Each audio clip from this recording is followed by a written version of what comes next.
Olá, tudo bem? Eu sou a Catiúcia, do SSG Saúde, e está começando o nosso segundo episódio do nosso podcast Saúde em Conexão. E hoje o nosso tema, olha, a nossa roda de conversa, ela promete. Nós vamos falar sobre o orgasmo. Isso mesmo, e para ter aqui um bate-papo descontraído, sem tabu, sincerão, os nossos convidados de hoje, para falar um pouquinho sobre libido, são a ginecologista doutora Jéssica Romanelli, ginecologista e obstetra, o doutor Vinícius Panico, urologista e especialista em cirurgia robótica, e a Maiara Schiavinato, da Anima Consultoria. Falei certo? Anima, eu sempre erro, Anima Consultoria. Então, vamos lá, sejam bem-vindos. Obrigada. Obrigado pelo convite. Prazer estar aqui. Igualmente, muito obrigada por terem aceitado o desafio, falar desse tema, né, que é um tabu para muitas mulheres, não sei se para os homens, né, doutor? É menos, né? É menos? É. Acho que começa aí essa discussão, né? Começa aí, exatamente. Essa diferença, as mulheres, né? elas estão tendo uma abertura maior agora para se falar, né? E tem mais informação, eu acho, estamos quebrando vários tabus, né? Então, tá melhorando aí. Quanto mais a gente conversa sobre esse tema, melhor, né? O que eu costumo dizer em relação a esse tema é que o adolescente ali, né? O pré-puber, a hora que ele chega na puberdade, começa aquela piadinha, né? O pai, o tio, e aí, deixa eu ver sua mão se tá peluda, não sei o que e tal. Uhum. E a mulher, durante a fase da descoberta do próprio corpo, né? Aos 7, aos 9 anos, né? Que ela começa a se descobrir e pôr a mão na própria genitália. A hora que ela põe a mão na genitália, a mãe vai lá e dá um tapa, fala, tira a mão daí, menina. Tira essa mão daí. Então, ela tem aí a descoberta da sexualidade feminina amputada logo na infância. Não estou dizendo que isso tenha que ser estimulado, tudo, mas a descoberta do próprio corpo, né? Ela é estimulada para o homem e para a mulher ela é amputada aí já nessa fase. E é o que a doutora disse, né? Hoje, com todo o conhecimento, né? Estudos em sexualidade, nesses temas que a gente vai discutir aqui hoje, tem visto tudo isso, né? E como o acesso, né, a todo esse conhecimento ele é mais fácil hoje, a mulher vem conhecendo seu corpo, né, para mudar os dados que a gente tem na literatura aí em relação ao orgasmo, né? Com certeza, e eu acho que isso é uma informação importante até para os pais, né? Porque o homem, ele tem essa certa autonomia desde criança, né? É facilitado mais essa comunicação, é estimulado ele conhecer o próprio corpo. E a mulher não, né? Pelo contrário, existe essa repressão aí que por anos foi assim, e eu acho que agora, quanto mais a gente conversa sobre isso, mais importante fica e mais os pais entendem que tem que tratar com naturalidade. Explicar, obviamente, né, que isso é a sua privacidade, é feito no momento sozinho, mas não reprimir mais, né? Ajuda até a diminuir as disfunções sexuais que ainda são muito presentes na população feminina, né?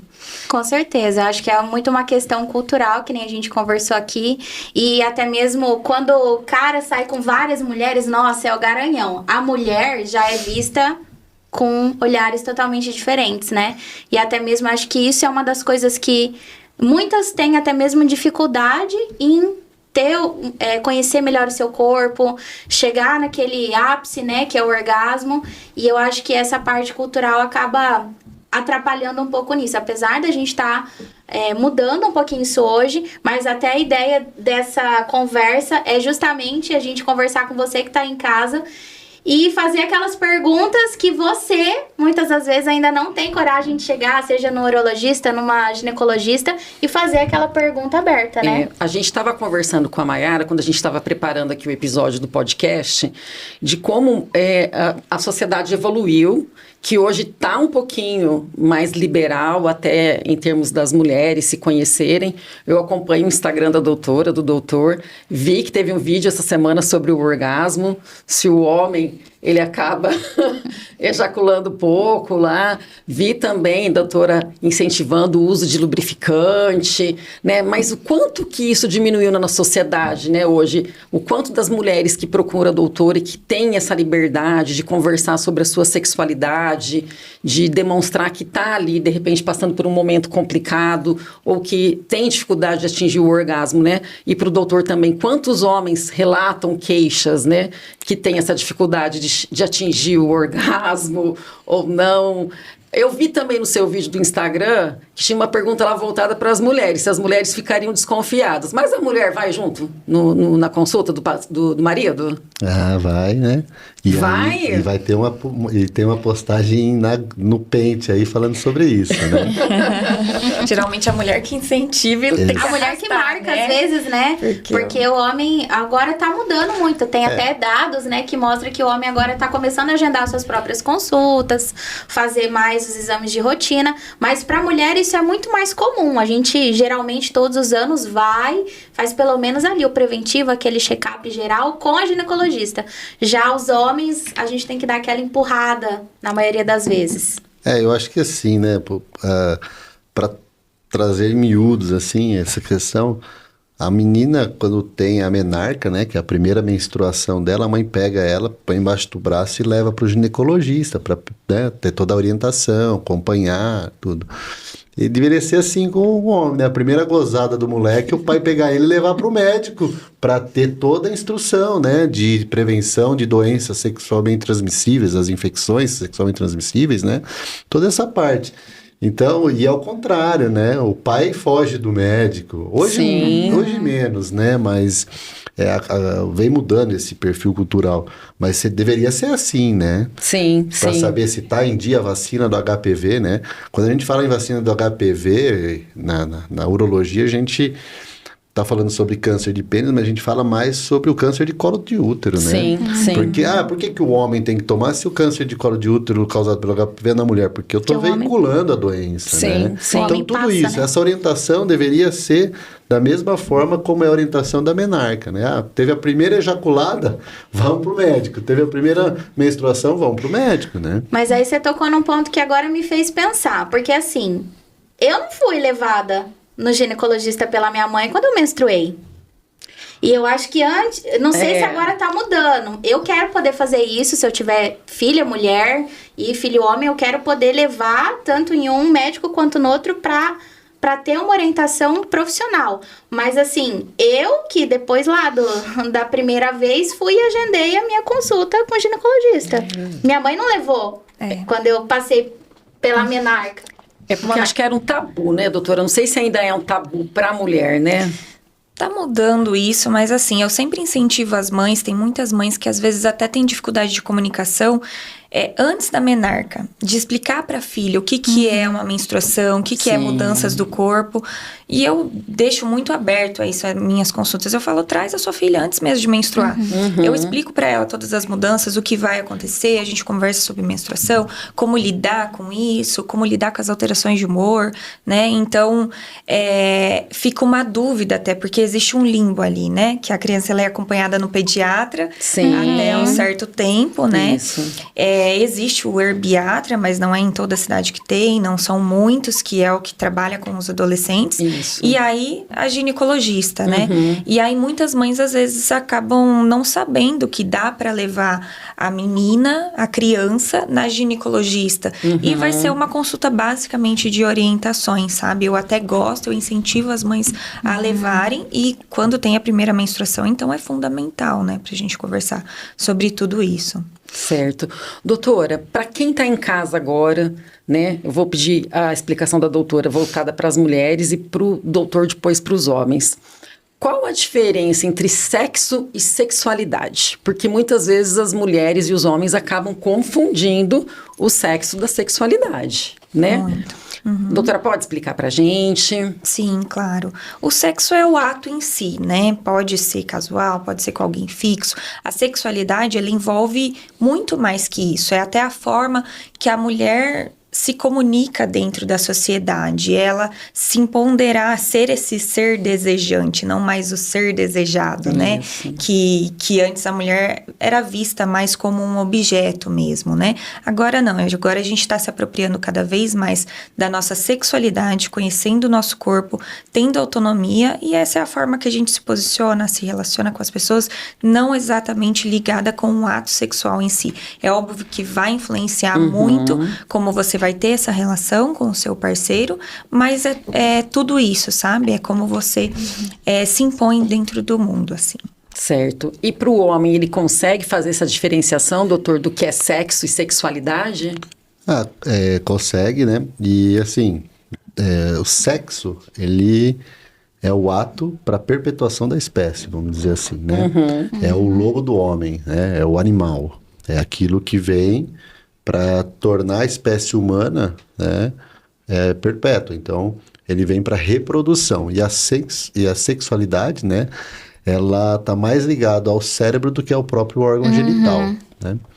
Fazendo uma explicação, ela falou um pouco sobre essa questão mais da relação da mulher com o ambiente, tudo. Eu vou falar mais a parte fisiológica, vamos dizer assim, né? Então, o sexo é o ato de reprodução e a sensualidade eu falo que é a cabeça de cima, né? Porque o cérebro, ele deve ser entendido como o maior órgão sexual para interpretar a sexualidade. Porque é ele que está envolvido todo o prazer, o desejo, a excitação, né?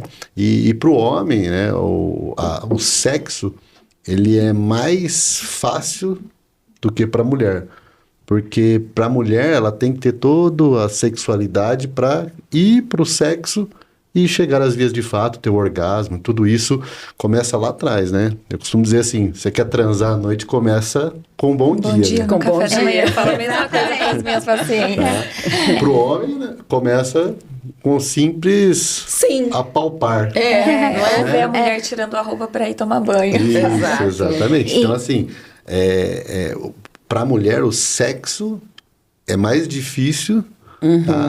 Porque ele envolve toda a sexualidade. Para o homem, a sexualidade é mais difícil do que o próprio sexo. Do que o próprio sexo. Eu falo... Ai, desculpa te cortar. Não, e como mudou muito, né, as gerações, hoje isso é muito mais comum, muito mais falado, isso daí a gente está começando a querer equilibrar as coisas, tanto para o homem quanto para a mulher, né? Hoje a gente fala um pouco mais de sexualidade para o homem e fala um pouco mais de sexo para a mulher. Sim, é o que eu falo muito para as minhas pacientes. O homem, ele transa para relaxar. A mulher precisa estar relaxada para transar.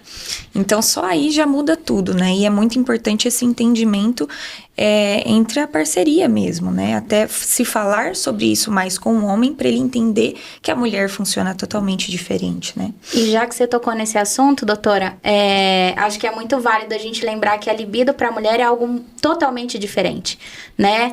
Não é só uma questão hormonal, mas precisa ter essa questão do relacionamento entre os dois. Então, eu acho que, né, se eu estiver errada, corrijam-me, mas eu acho que pra gente ter a libido e conseguir chegar no orgasmo, tem que ter esse entrosamento muito importante com o seu parceiro, né, parceira. Não tem como ser diferente. Um precisa conhecer o outro, né? A libido, ela começa no bom dia, ela começa numa mensagem, às vezes não lavar a louça, né, como a gente às vezes brinca, que é justamente isso. A gente já tem vários papéis na sociedade.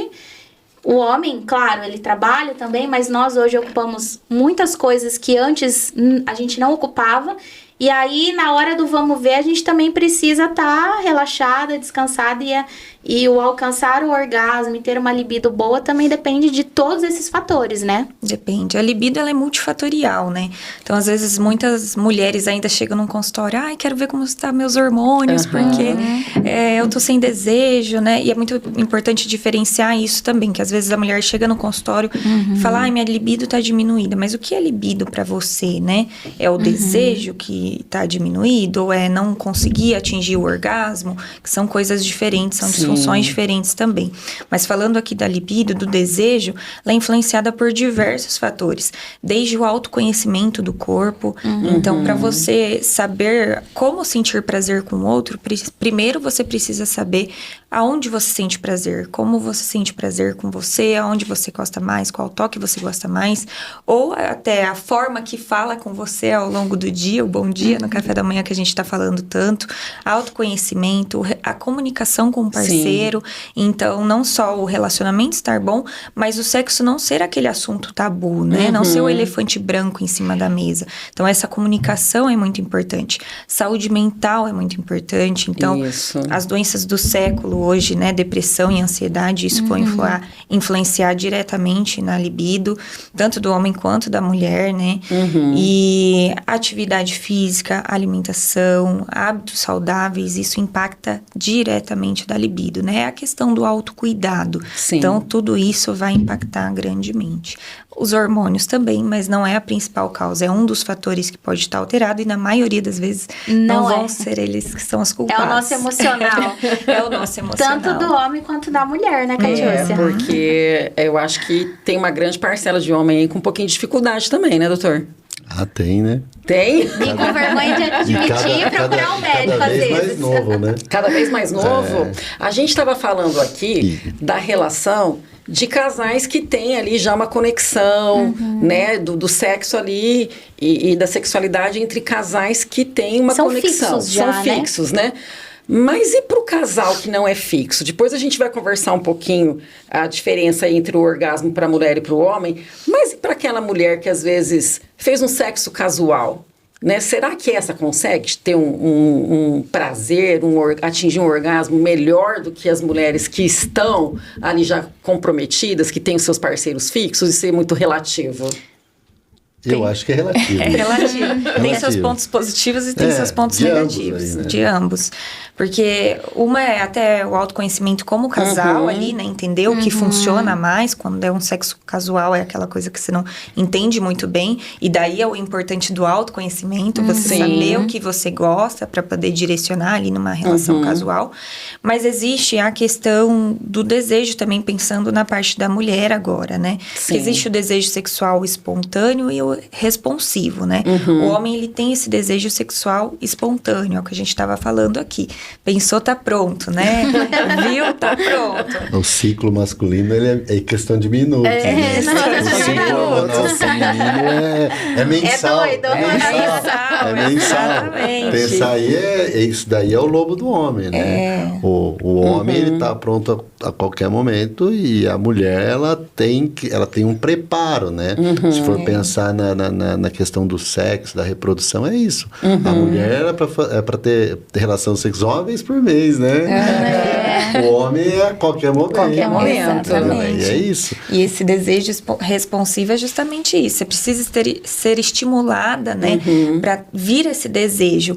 O único momento da fase de vida que a mulher tem um desejo muito parecido com o do homem, que é esse desejo mais espontâneo, é na fase da paixão. Que os hormônios estão lá em cima, a dopamina está lá em cima, a ocitocina está lá em cima. E daí vem esse desejo mais espontâneo. E aí, ao longo da maturidade do relacionamento, passa para o desejo natural da mulher, que é o desejo responsivo. Por isso que muitas às vezes acham, mas cadê minha libido? No começo não era assim. Não, era só a fase da paixão que era temporária. O normal é a gente cativando mesmo. E esse estímulo não é preliminares, hein, gente? Preliminares já é sexo. Todo mundo associa as preliminares, já né? É sexo, sexo oral não é preliminar, não. É um tipo de sexo. Esse responsivo é o que a gente estava falando. É desde a admiração com o parceiro, a forma que se comunica, o bom dia no café da manhã, o beijinho de 6 segundos antes de sair de casa, não aquele selinho rapidinho, né? Tá ouvindo, né, doutor? Então, você tocou no assunto aí, tem um estudo, né? Tem um estudo. Beijo de 6 segundos. Exatamente. O abraço de 20 segundos aumenta a longevidade aí, né? E aumenta a ocitocina, né? O abraço, na verdade, a gente dá abraço totalmente errado, né? Que a gente cumprimenta ali 3 segundinhos e não é o tempo suficiente pra gente liberar o famoso hormônio do amor, né? A ocitocina. Exatamente. Ocitocina... Tem aí... Tem bastante relação. O pessoal tá tomando ocitocina hoje, né? Não façam isso. Vamos repor ocitocina, vamos repor testosterona, né? Tem que ter tudo... ser muito bem... Quanto tempo dura um orgasmo para o homem e para a mulher? Bom, já começa as diferenças por aí, né? 2, 3. E foi. Já era. Acabou. É assim, em questão de números, né? A duração do orgasmo feminino é 2 vezes maior que o tempo do homem. Né? 10 segundos em média do homem e 20 segundos o da mulher. Isso é o tempo de ação De duração, né? da vasodilatação, contração muscular involuntária, toda a liberação ali, né? E aí depois vem todo o desencadear, né, dos mediadores químicos, né, que é a serotonina, a ocitocina e a dopamina aí, né? E o tempo de latência também é diferente, né? Então, às vezes, romantiza muito aquela questão do orgasmo em conjunto, né? Sim. Mas o tempo de latência do homem, em média, assim, geralmente é de 5 a 7 minutos. Da mulher é 13 minutos, né? Então, já começa o tempo de latência que a gente diz é de chegar ao orgasmo, né? Isso. Você tá sendo bem otimista com os homens, né? Segundo as pesquisas, né? Tá sendo bem otimista. Prática muda um pouquinho. 3 pedaladas, escorrega, cai a corrente Não, aí, e tem uns que são assim, né? Já que o doutor tocou nesse assunto, a gente vê que existem homens que têm essa questão de ejaculação precoce. Foi 1, 2, 3, já era. A mulher nem sequer deu tempo de entrar no clima. Pra ela, no caso, já encerrou porque o cara já finalizou. E também tem aquela questão de que o homem, muitas das vezes, não consegue levantar o membro, vamos assim dizer, né? E são situações aí que acabam interferindo também na libido, no orgasmo, em toda essa questão. Como que tá essa situação hoje? Os homens têm procurado mais ajuda no caso de disfunção? Eu acho que assim, a disfunção erétil, né? Dentro das disfunções sexuais, a disfunção erétil é uma delas, né?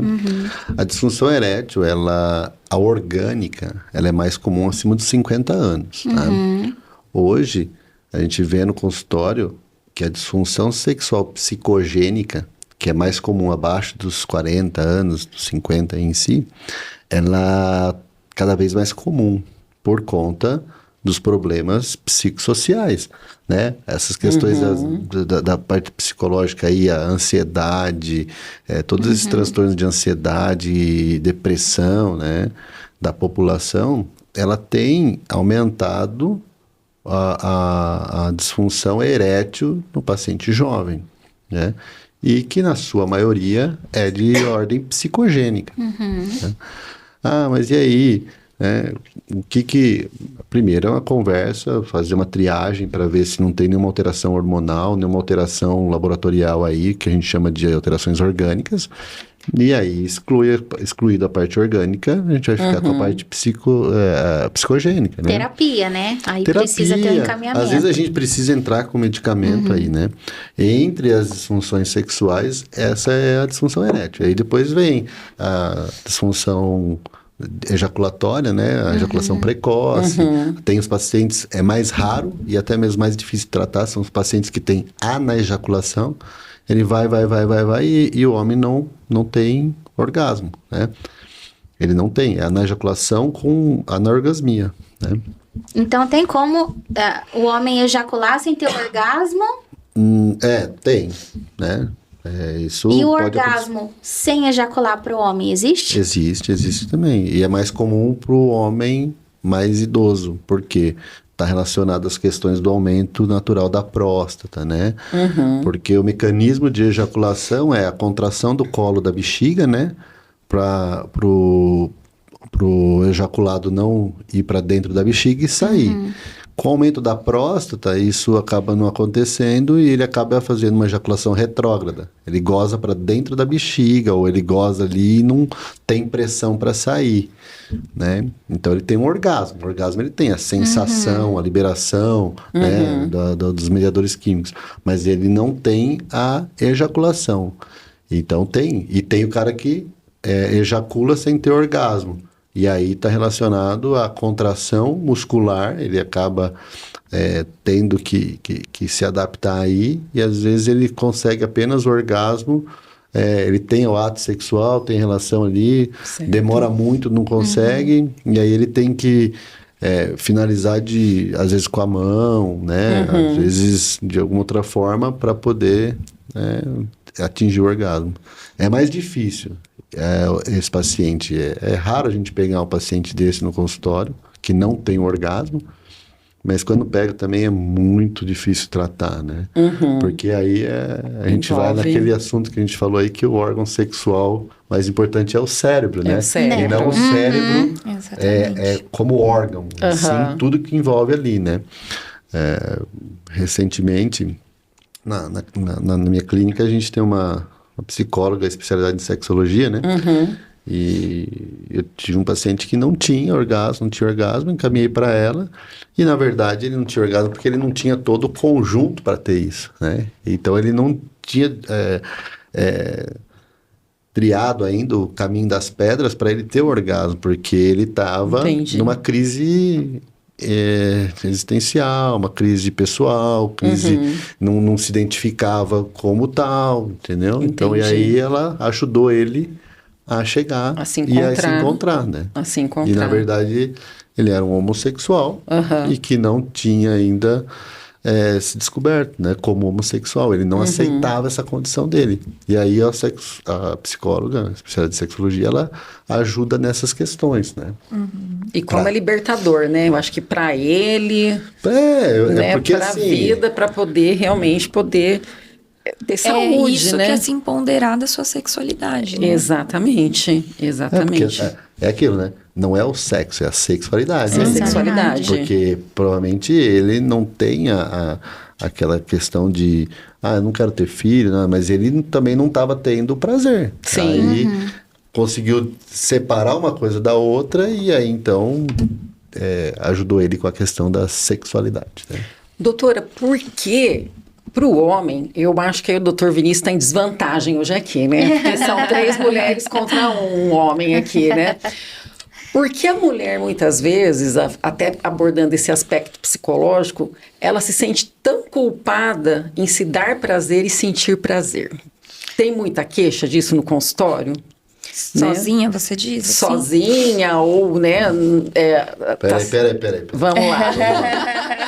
Vamos deixar mais quente. Se dar prazer ou achar que não está oferecendo um prazer para o parceiro ou parceira, né? Porque a gente falou aqui de casais homoafetivos, né?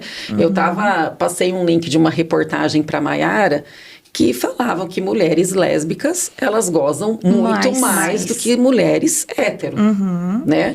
E isso tem a ver muitas vezes... É por conta da nossa criação, é por conta, muitas vezes, né? O doutor Vinícius, né? Vamos lá, deixa a doutora responder aí. É por causa dessa construção histórica da sexualidade feminina, né? Que a gente estava falando anteriormente. Então, o homem é essa coisa. A criação do homem desde lá de trás é estimulada essa sexualidade, ele se explorar, né? Ele se conhecer o próprio corpo. E a mulher, ela é reprimida desde o começo, né? Isso está mudando ao longo dos anos, mas a gente tem isso muito dentro da gente, né? Que está enraizado mesmo e a gente está tentando desconstruir. Até a própria vinda dos anticoncepcionais, quando surgiu lá na década de 50, foi uma forma da mulher se empoderar da sua sexualidade. Porque ali sim ela estava no comando de escolher ter uma relação só pelo prazer e não para a procriação, né? Então, essas mudanças, elas já foram ajudando a gente se empoderar disso, né? E aí, muitas mulheres, por essa questão social, às vezes alguma questão religiosa, ainda tem uma trava muito grande em relação a se conhecer, se explorar. Isso eu vejo muito no consultório. Às vezes, mulheres com disfunção sexual, e aí, ou dificuldade de atingir o orgasmo, mas e sozinha? Você consegue atingir o orgasmo? Isso. Ah, não, doutora, eu nunca me toquei. Isso é muito comum ainda, sabe? E é um bloqueio, assim, na maioria das vezes mental, muitas têm vergonha, mesmo sendo um momento sozinha, ela com ela mesma, né? O sexo, ele foi... ao longo dos anos, sempre construído muito focado no prazer masculino e não no prazer feminino, né? Isso. Então, só aí já começa essa dificuldade grande. Dente que vou lhe usar. Né? Exatamente. Mas acho que é isso, essa desconstrução, né? Agora a gente está tentando edificar isso daí E importante falar que a cada 10 mulheres, 2 nunca tiveram orgasmo, né? Nunca tiveram orgasmo, exatamente. E orgasmo com penetração também, né? Muitas ficam focadas, não, quero ter um orgasmo com penetração. Gente, isso é a minoria, né? 36%, né? Isso, em volta de 30%. E assim, dessas, os estudos mostraram que, além de ser com a penetração, teve alguma forma de estímulo ali, né? Flexão do clitóris, alguma coisa nesse sentido, né? Uma massagem. Não foi só exclusivamente a penetração. Então, também, às vezes, se foca muito nisso, né? Eu quero atingir o orgasmo, quero dessa forma. E, na verdade, você tem que explorar outras áreas mesmo, né? E falando até mesmo no clitóris, pra quem não sabe ainda, né?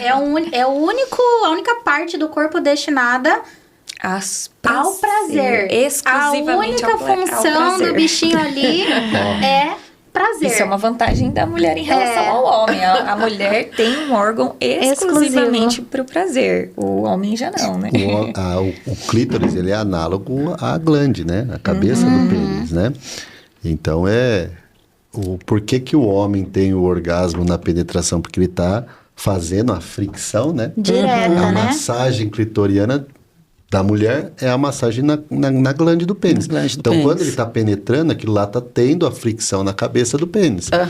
A mulher, na penetração, ela está tendo um estímulo muito pequeno no clítoris. Sim. Se for ver essa questão, né? Então, o estímulo no clítoris é análogo à penetração para o homem, né? E por que a masturbação do homem, né? Ela tem o ato de fazer a fricção com a própria pele ou com a mão na glande, né? E da mulher é no clítoris. A diferença é que o clítoris, ele é menor, tá mais discreto. E o que é visível, na verdade, é só a pontinha. A ponta ali, que é a glande. Na verdade, a anatomia do clitóris, ela foi descrita em 98. Então, olha aí, a gente já tem um atraso bem grande em relação até à descoberta da própria anatomia do prazer feminino, né? E as terminações nervosas dele é o dobro da glande do homem, né? Então, a gente tem um potencial muito grande para explorar esse prazer, mas falta conhecer. Às vezes, foca muito no estímulo da parte que é visível, que é só a glande do clitóris, mas ele é como se fosse um Y invertido, assim, né? Então, ele tá dentro ali dos grandes lábios, tem um estímulo bem próximo ali embaixo da uretra, que às vezes o pessoal chama de ponto G, né? Nem todas as mulheres vão ter essa sensibilidade aumentada no ponto G, então não adianta focar só no ponto G, mas é todo esse conhecimento e a esse ponto G, né? Em busca do ponto G. Em busca do ponto G. E está relacionado com toda a variação anatômica, né? Porque durante o desenvolvimento ali da genitália feminina, tem as células vão se desenvolvendo, as terminações nervosas, né? E é isso, é se conhecer. Onde eu sinto mais prazer? Onde uma mulher sente mais prazer, não é onde a outra sente também, né? Do homem é na glande. É meio que uma regra. Por que o homem é mais visível, né? Não, a mulher é mais complexa, né? Mais somos muito mais. Somos muito mais. Facilidade, dificuldade. É questão de complexidade, né? E a gente falou agora há pouco da quantidade de mulheres que têm essa dificuldade de ter o orgasmo com a penetração. E a ejaculação feminina é algo comum? Esse é um ponto polêmico. Polêmica. Então, isso às vezes é muito... Tem homens que fantasiam muito isso, né? Porque foi muito divulgado, principalmente em filmes pornôs, essa coisa. Mas é a minoria das mulheres que tem isso, né? O famoso squirting. Então, é na verdade uma produção maior de líquido liberado pelas glândulas de Skene. E alguns estudos mostraram que dentro desse líquido existia como se fosse a urina diluída também. Então, não são todas mulheres que vão conseguir isso. nem precisa tentar conseguir, né? É algo muito da anatomia. Não são todas mulheres que têm a glândula de Skene, então já começa por aí. Às vezes fica nessa frustração, mas eu nunca tive isso, já me estimulei dessa forma. Mas é uma questão anatômica mesmo, e é a minoria das relações. E a mulher, inclusive, que tem a ejaculação feminina, não são em todas as relações que ela tem. Às vezes a minoria, às vezes teve 2 vezes na vida inteira e não está relacionada com um orgasmo com maior potencial. Tá? Entendi. Então isso é muito importante diferenciar também, porque às vezes se busca muito essa ejaculação feminina como se fosse uma fonte maior de prazer. Mas foi feito estudo entre essas mulheres e às vezes elas tiveram um orgasmo muito mais intenso sem necessariamente ter o famoso squirting, né? O real, né? O Vamos dizer real, o real, né? Em filme, Porque em filme é literalmente uma encenado. urinada, né? Porque ele não é aquele volume que... Não, e não é que jato, não né? é jato, não é nada disso, Não. né? O que a gente vê em filme pornô do skirt é uma urinada. Porque a maioria é isso, né? E a questão do squirt real, às vezes ele causa um constrangimento na própria mulher, porque ela fica sem entender o que está acontecendo ali, né? Sim. Porque nunca aconteceu, a hora que acontece é uma coisa diferente, então assim, às vezes ela nem se permite aproveitar Explorar aquilo isso. e explorar, Exatamente. porque ela não tem o real conhecimento. Eu acho que nem a mulher e nem o parceiro, né? Porque tá achando que a mulher tá fazendo xixi. Não, mas o homem, ele busca isso. É que o homem viu muito filme pornô. E ele Isso, inclusive, estraga muito o relacionamento na hora H, porque ele idealiza aquilo que ele viu num filme. E, na verdade, o filme é totalmente, né? É produzido. É produzido. É produzido. Não é E vida a real. hora H é diferente, né, gente? O sexo não é o que tá no filme pornô. E por que pro homem é porque é o que a doutora falou. O homem, ele acha que o skirt está relacionado à quantidade, à intensidade. E não tá, né? tá. Então, ele almeja aquilo como assim, eu sou o cara, eu fiz ela ter um skirt então foi o máximo do orgasmo que ele proporcionou. E nem é, né? Nem é. Aí a gente entra numa esfera dos transtornos psíquicos de sexualidade, né? Foi mencionado aqui em relação a consumo de pornografia, né? E o desempenho no relacionamento. Isso é uma via de 2 mãos, né? Às vezes o consumo da pornografia, ele estimula, né? Ele aumenta o desejo, a excitação, o orgasmo, e tudo isso acaba sendo maximizado. Sim. E o contrário, ele pode levar o homem a ter um transtorno de busca daquilo, ele busca o que ele está vendo no filme, chega em casa, ele não tem aquilo, e então ele não tem a satisfação, né? Ele tem... Gera frustração. Gera frustração. Mas é real, né? E eu acho que isso também gera esse desconforto na mulher, da mulher achar que tem que corresponder àquela expectativa do que o homem está idealizando. E aí vira uma coisa... É um looping, né? É um looping, né? É o homem negativo aí, desejando, a mulher querendo ser aquilo que o Porque homem a mulher deseja. é muito objetificada, né? Nesses Muito. filmes. Então fica aquela coisa muito focada no prazer masculino. que acho que a gente Exatamente. Eu tenho pacientes que buscam atendimento por questões, meu pênis é pequeno, né? Mas peraí, você está comparando a média do brasileiro ao que seu amigo fala ou o que você vê no filme pornô? Qual que é a média do brasileiro, doutor? O atual, 15 centímetros. 15 centímetros? 14,8. 14,8. Tá? Quem estiver abaixo da média não precisa ficar preocupado. Antes era 13,8, 13,7. Não importa o Aumentou. tamanho, não importa. Mas assim, tudo isso assim é uma balela. Isso é uma balela, exatamente. Doutor, existe cirurgia para aumentar o pênis? Esquece, gente, esquece. Cirurgia para aumentar o pênis. A gente estava conversando sobre isso, né? É encorajada quando o cara tem um micropênis, tá? O micropênis é um pênis patológico, ele é embutido, ele tem 6, 7 centímetros ereto, né? Então, assim, é uma coisa que é incompatível ali. Então, a gente vai, faz uma cirurgia, né? Faz uma liberação interna, traz todo o órgão para fora. né? E vamos lá, né? A anatomia, o ponto G não fica lá no fundo, né? E não adianta ter um tamanho aí e não saber usar, né? O que mais importa é o saber usar. Ter o brinquedinho e saber brincar, né? Não pode ser desconfortável para a mulher também, né? Então, tanto que aqui a gente estava até falando, né? Sim. Sexo entre vulvas tem muito mais percentual de prazer e orgasmo do que às vezes um sexo em relação heterossexual, né? E talvez essa questão das mulheres lésbicas, né? Os casais terem orgasmos em maior quantidade, digamos assim, será que é por conta de elas conhecerem mais o corpo da outra? Muito provavelmente. Delas? Exatamente, muito provavelmente. Porque tem aquela coisa, nem toda mulher sente prazer da mesma forma que outras mulheres. São áreas diferentes. Mas eu acho que existe um autoconhecimento maior e uma comunicação maior também, né?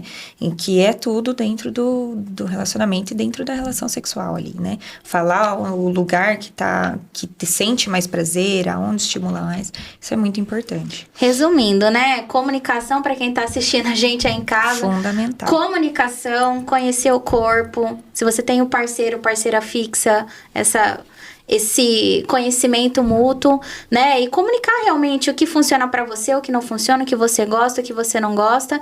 E eu acho que vale sempre a gente lembrar que o orgasmo, ele não é algo só do homem ou da mulher. É algo dos dois ali no momento, né? A gente tem que pensar que um vai ajudar o outro, digamos assim. Todos vão ficar felizes no final, né? Seria o ideal, né? Seria o ideal. Se a gente começar a pensar assim, o negócio melhora. Tem o egoísta, tem o altruísta, né? Então tem que ver, é tudo uma questão. Mas eu acho que isso é muito importante, né? Cada um conhecer essas diferenças, né? Principalmente em relações heterossexuais, para justamente ajustar e eles conseguirem ter uma satisfação no sexo, uma fonte de prazer igual para ambos, né? Não igual antigamente, que é aquela coisa, né? Desde que eu quero lhe usar. Exato. Esse homem ficava feliz, né? Doutora, esse assunto ele gerou bastante polêmica lá entre a mulherada da SSG, viu? Muitas ficam constrangidas. Vermelhas.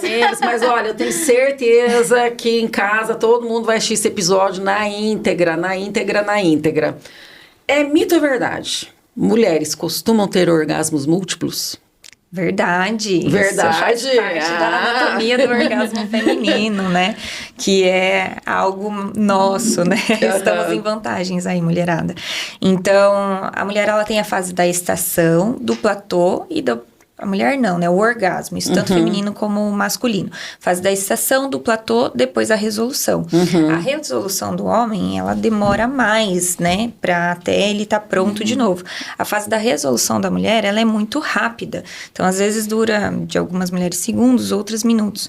Então, ela consegue ter um orgasmo na sequência de forma muito rápida. E aí é o que a gente chama de orgasmos múltiplos, né? Isso faz parte da fisiologia feminina.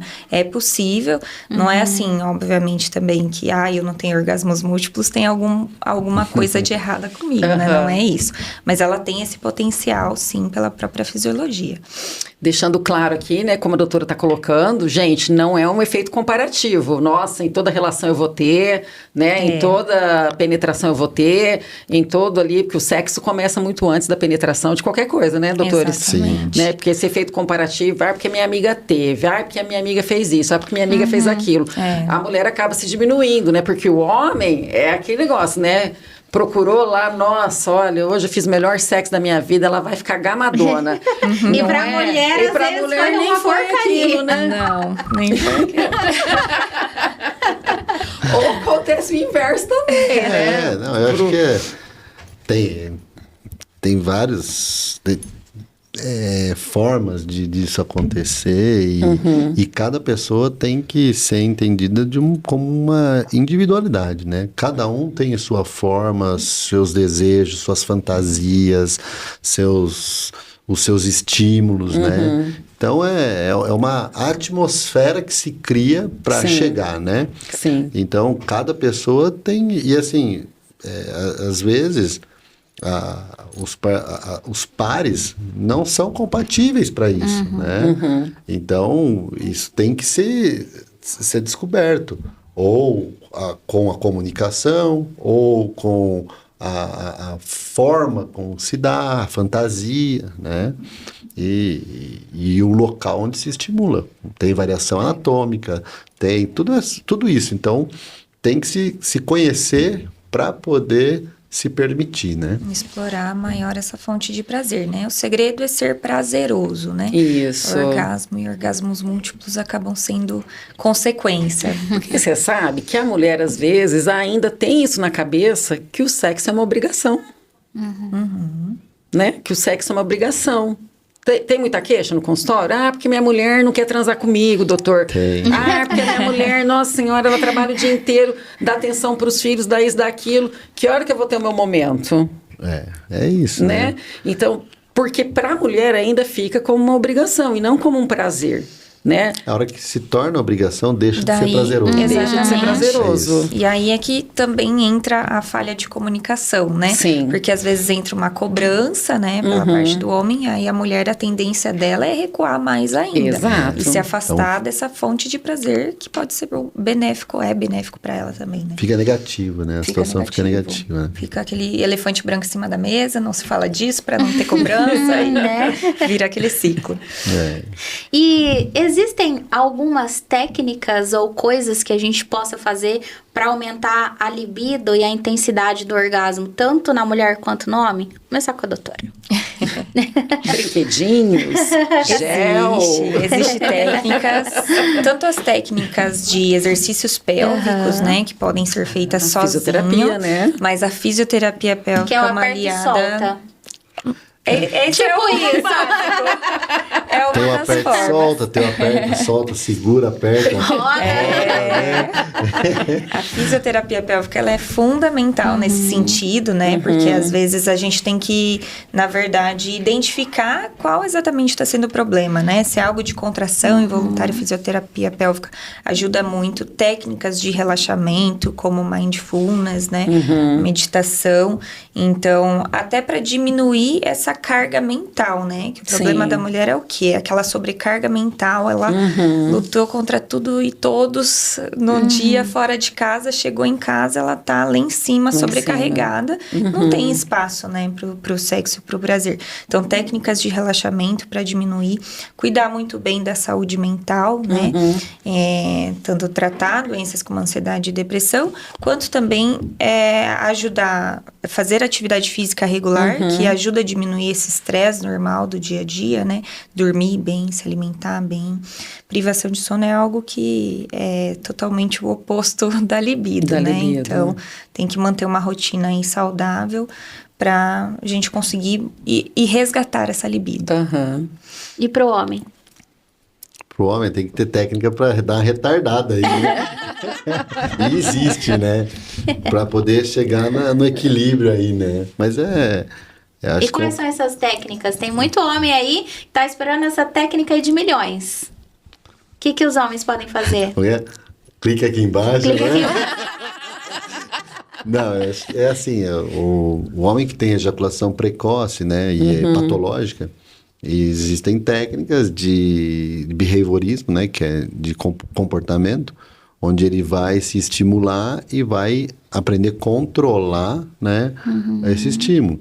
E eu falo assim, não é o ato, né, o ato sexual, todo o que envolve ali, né, os 20 minutos aí, em média, que é o tempo entre começar e finalizar, a penetração pode ser parte disso, pode começar, né, parar, voltar, né? Então, assim, é o conhecimento, conhecer o seu próprio corpo, estimular da forma correta, saber a hora de deixar o estímulo para poder continuar ali estimulando a parceira.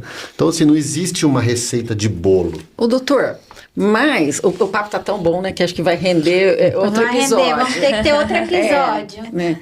Mas você acha que o homem tá preparado para a mulher olhar e falar assim, não tá legal isso aqui não? Ou eu gosto assim, gosto daquele jeito. Ó, não fez Porque, direito. olha, tem que melhorar seu E desempenho. a gente não tá falando aqui de feminismo, né? A gente tá falando da mulher conhecer o próprio corpo. Às vezes o cara acha que tá lá arrasando, nossa, ó, né? Então, mas e pra mulher chega tá uma hora que ele machucando. percebe que não tá bom, né? Não sei. Será?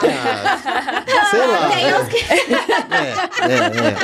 Que às vezes tá hiper desconfortável pra mulher, né, doutora? Tá ultrapassando o limite dela, de repente. E se ela fala, não tá legal isso aqui, olha, a gente precisa sentar, conversar, vamos mudar isso aqui, essa posição. Será que o homem hoje em dia tá preparado? Não, né? Será que o homem tá preparado para pôr um vibrador de clítoris numa relação? Pois é. Porque qual que é a questão, né? Ele vai substituir esse machismo, esse empoderamento masculino que fala, eu sou o cara, não sei o quê. A hora que você coloca um brinquedinho ali, ele vai falar, pô, é um concorrente agora? Exatamente. Entendeu? E na verdade não, é um né? amigo. Exatamente. É o que vai levar... É uma fonte de aumentar o prazer na relação. Aumentar o prazer tanto para ele quanto para ela, porque... Ele também vai se beneficiar. Exatamente, né? Sim, com certeza. Quem sabe ele com isso ele não vai abrir outras fantasias, outras coisas pro casal ali, Para né? explorar, né? É uma abertura para explorar vários caminhos. Exatamente. O homem não tá preparado, tá? Eu tô falando isso porque já tive em consulta, falei, tá... Você tá aí, ó, você tem 5, 6 minutos de penetração cronometrado. Pô, tá bom. É isso aí, é o que a literatura fala que é bom. Excelente. É bom. Ninguém aguenta meia hora penetrando. Aí dos negócios Nem que o ficam homem, 45 nem a minutos mulher. direto lá é mentira. Gente, Isso a aí anatomia não não aguenta. não isso aguenta, aí não aumenta aguenta. risco de machucar, de Exatamente. lesão. Nem é bom. Não, para. Mas não, eu acho que o doutor tá mais acostumado a trabalhar com homem, pode dizer melhor. Existe também uma cobrança inconsciente por o homem performar, né? Exatamente, E né? ser detentor do prazer da mulher. né? Eu vou proporcionar, não. E assim, já peguei no consultório, o cara falou assim, doutor, peguei minha mulher se masturbando, acabou meu casamento. Tô sendo traído. Pô, Tipo, ela não gosta entendeu? mais de mim. Exato, né? E assim, pro homem aceitar isso, né? É uma construção aí, porque a sociedade não permite que isso aconteça de forma cultural. E é mentira, gente. A mulher pode se tocar, o homem se masturba. Por que a mulher não pode se masturbar? Exatamente. Né? E a questão é cultural, e isso vem mudando, o acesso à informação, né, permite isso. Essas questões meu corpo, minhas regras, né, tudo isso aí movimenta. Né? A gente tem que cortar os 5% a mais, os 5% a menos e ficar numa média. Mas assim, pode, deve, precisa se conhecer. Né? E o homem não precisa se constranger, se frustrar e achar que ele é menos por conta disso. Menos homem por conta disso, né? Se o objetivo é o prazer do casal ali, daquele momento, né? Por que não? Sim, Entendeu? Por sim. que não? Só eu? Não, ela também precisa. E para ela chegar, o que está precisando, né? Eu acho que entra muito na questão do que a doutora colocou, do homem performar, ser o responsável por dar o prazer para a mulher.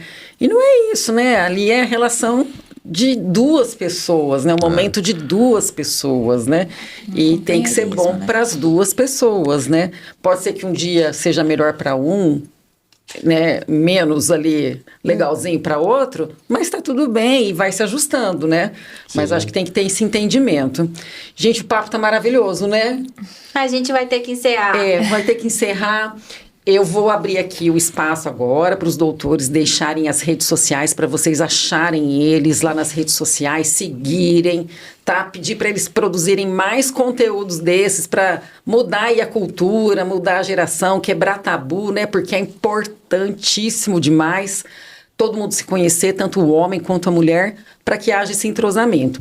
Vou deixar uma última perguntinha aqui para os doutores, aí vocês podem ficar à vontade, mas eu já agradeço de coração. Acho que tem que ter uma segunda roda de conversa. Eu acho. Porque esse assunto é muito bom, eu acho que dá para a gente entrar num universo aí muito bacana, né? Mas eu vou abrir espaço agora para vocês, né, já agradecendo a disponibilidade de vocês estarem aqui, serem parceiros da SSG, toparem essa empreitada com a gente, falar de um assunto, às vezes, que é tão polêmico, né? Já começou, né? Tirando a virgindade. Tirando a virgindade, né? A minha primeira vez aqui conduzindo, junto com a Maiara, né? Esses próximos todos nós perdemos a virgindade hoje no podcast. E em grande estilo. Em grande estilo. Espero que todo mundo tenha atingido o orgasmo aí, né? Com certeza. Foi bom, foi muito bom. No podcast, né? Vocês acham que as próximas gerações serão diferentes? Qual a mensagem que vocês gostariam de deixar para as mulheres, para os homens? Fiquem à vontade para deixar suas redes sociais, né? Bora lá mandar mensagem para a mulherada e para os homens. Eu acho que vai ser diferente, sim. Eu acho que já está sendo diferente, né? É o que eu falei, até na forma como esses pais estão criando essas novas gerações. Para a gente já conversar sobre isso, já ter uma abertura um pouco maior, direcionar melhor, né? Até como fonte de diminuir risco de abuso, né? É uma coisa que a gente não fala, mas falar sobre isso, a gente está protegendo as nossas crianças, né? Para saber o que pode, o que não pode, quem pode, o que não pode, né? Então, eu acho que só trazendo benefício aí para todo mundo. Espero que todo mundo tenha gostado aqui do papo. É um papo muito legal de falar, tem muito tabu ainda em cima disso, mas é aí que está a importância da gente falar cada vez mais sobre isso, né? E quero deixar aqui minhas redes sociais. Meu Instagram é doutora Jéssica Romanelli, é DRA, Jéssica com J, Romanelli com 2 L's e no final. Falo bastante sobre sexualidade, é um tema da minha área de enfoque mesmo. E sempre deixo as caixinhas de perguntas lá abertas para vocês perguntarem cada vez mais coisa lá e a gente conversar cada vez mais sobre isso. Bacana. Eu acho que em relação às gerações, né? Isso tem melhorado, né? Tanto a questão do homem não se preocupar só em querer ser o promotor do prazer e permitir as coisas, quanto a mulher se permitir conhecer seu próprio corpo, né?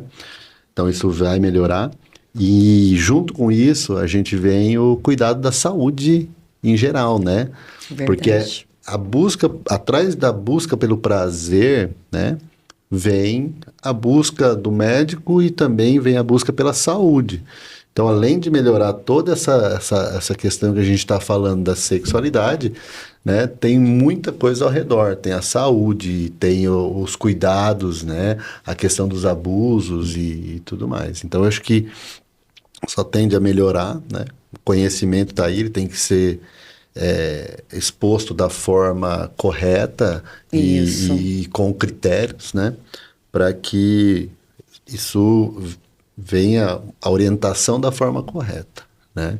Então, vai melhorar, não tenha dúvida disso, que o acesso ao conhecimento é o que traz toda essa melhora, né? Bacana. E deixar aqui o agradecimento, né? Meu primeiro podcast. Que bacana. Em grande estilo, falando de um tema polêmico. Polêmico. Mas um tema que eu digo que a sociedade, o sexo faz parte, né? Tudo isso faz parte da sociedade, do convívio interpessoal. Sim. Então é importante falar, né? Eu tenho as minhas redes sociais aí, eu tô no Instagram. Vamos deixar, acessa Qual que é o aí. arroba? Acessa aí. @dr, né? Vinicius.urologia. Urologia. Né? Eu acabei de abrir um canalzinho aí no YouTube também. A gente tá sabendo. Ainda tô só com os acompanhando. shorts que eu tenho postado, mas em breve vem coisa nova aí. E eu acho que é válido a gente lembrar que esse podcast é feito para você, paciente, futuro paciente da SSG, você que quer aprender mais da área da saúde. Então, acho que sugestão de temas são sempre bem-vindos. Então, quer ver mais polêmica? O que você gostaria de perguntar para o seu médico que você não tem coragem? deixa aí nos comentários, manda mensagem pra gente que a gente vai trazer nos próximos, né, Catiúcia? Isso mesmo. Mayara, deixa seu arroba também, para quem quiser seguir o trabalho da Mayara, gente, ela é consultora de marketing, produtora, ela que ajuda a acompanhar esse SG aí durante 5 anos de caminhada. Deixa seu arroba também aí, Mayara. Ó, o meu é @Mayara com Y, Schiavinato, SCHIAVINATO. E também o da minha empresa, que é a Anima, escreve anima.comunicação. Isso mesmo. Gente, eu adorei. Obrigada. Foi muito bom. Foi um prazer. Obrigada pelo convite. Muito bom mesmo. Muito bom. Muito obrigada. Sejam muito bem-vindos quando quiserem retornar aí para uma nova rodada de conversas. E obrigada mesmo. Até a próxima. Até a próxima. Obrigado, gente.